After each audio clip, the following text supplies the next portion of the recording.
Hello everyone.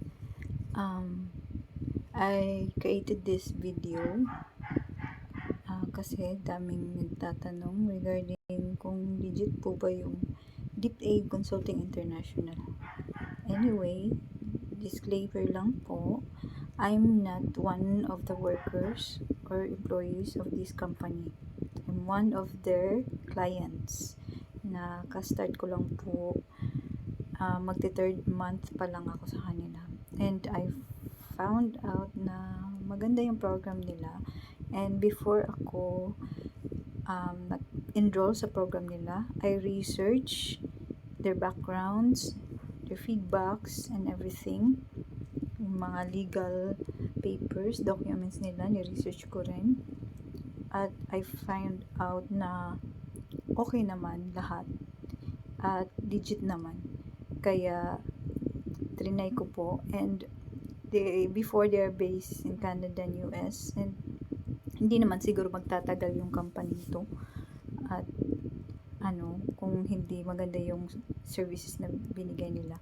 At saka so far ni-research ko rin na isa ba silang scam. Wala naman akong na-research na scam sila kahit sa Google, kahit sa may reviews lang sa kanila sa YouTube, pero yung iba wala naman silang alam, hindi naman sila nag-research, tapos diretso sila na conclude na scam sila. So I think hindi magandang pag ganun. Dapat ni-research muna nila.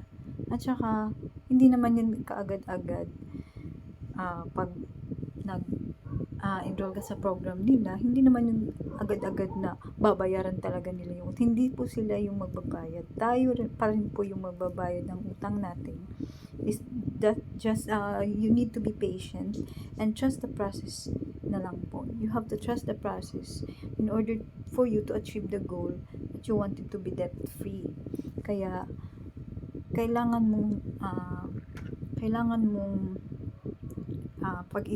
pag-aralan lahat, at saka mag-research ka rin para sa sarili mo. At maganda dun sa kanila is may portal sila sa client, at nakikita mo yung progress, at saka pag nagbayad ka, may official receipt sila na talagang valid yung receipt nila sa BIR.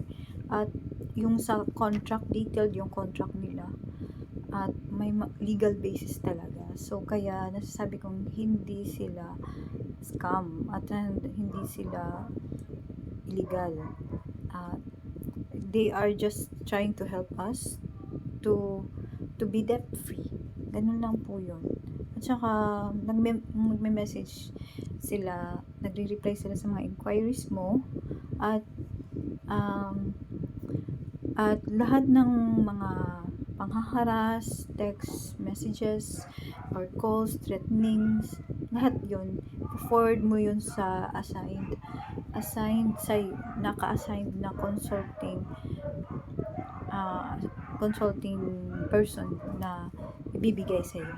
Nagre-reply naman. You just have to be patient. Ganun lang po yun. Hindi naman yun kaagad-agad fully paid yung bayarin mo. Ikaw pa rin yung magbabayad.